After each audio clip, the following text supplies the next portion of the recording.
Hi, this is Jethro. The information you're about to watch is from the school visits that we did as part of the research about creating a K12 magnet in Fairbanks North Star Borough School District. To learn more about that, go to k12northstar.org/K12 magnet and sign up for the mailing list, see the resources that are already there, and I'd love to chat with you more about that. That's k12northstar.org/K12 magnet. All right, Design39Campus. We are really excited to come to this school because one, it's beautiful, and two, they use the design thinking process in creating all of their lesson plans. The teachers are called learning experience designers. That's what they're called. And they have a lot of really amazing spaces to be able to use. So let's start by talking about spaces. No matter where you go in the classroom or in the school, there is something beautiful to look at or something that is organized neatly and excitedly. I don't know if that's a word.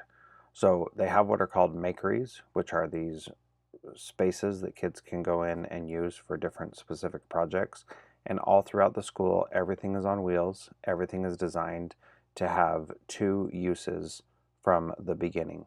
So all of these spaces that we're looking at right now are really common spaces where people can go and classes can congregate or small groups can congregate no matter what is going on throughout the day. Teachers are not tied to their classrooms. They are able to move around and do different things.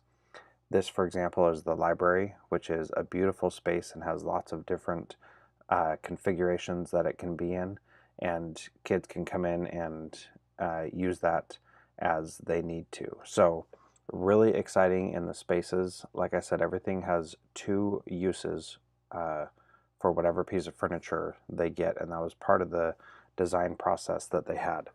One of the big ideas that they have is that you reset the space after you use it, so that by resetting the space, you're able to put everything back where it was, out of the way on the sides, so that whenever you come in, you can have the space look however it needs to look for that day. One of the other things that was really neat was in the office and in other areas, there were these little places where people could congregate and gather and meet that were ad hoc meeting spaces that were really cool and fun to be at. So all throughout the school, lots of different places where people can go and do the things that they need to do in that space. Like other spaces, the classrooms are also very flexible. Each of the teachers has a cart that they can wheel around that has their projector and everything else on it. All of the tables are whiteboard on top so that you can do dry erase marker on top of them. And what's really cool is that they have these big classrooms that are double classrooms that have a divider. And while we were there, pretty much all the dividers were open, and there were two classes in there with two teachers. So lots of kids, lots of adult support, and as we were walking around observing, we saw most of the students engaged in the things that they needed to be engaged in. It was really cool to see all of that happening. When students were in these makery areas like this one here, they were able to do the things that they needed to do in that room and had the tools close by. The expectations were that anybody who goes in there just, takes care of it. So in this classroom, you can see there's about 60 students in there, and they had two teachers, and it was, everybody was doing their thing. Classrooms are built for the purpose that they need, and so they bring in the supplies that they need to do what it is that they're doing that day during that time. In each classroom, there were not a lot of posters explaining expectations or things like that. What we saw were lots of posters explaining working agreements or showing student work or things like that. And so there weren't, big lists of classroom rules or things like that. There were different pieces of student work that were shown up all around, and there were lots of opportunities for kids to show off what they were doing, which was pretty cool. Also, what we saw in the hallways were students just walking around doing what they needed to be doing. No student passes, no anything like that. It was very flexible and loose in that regard.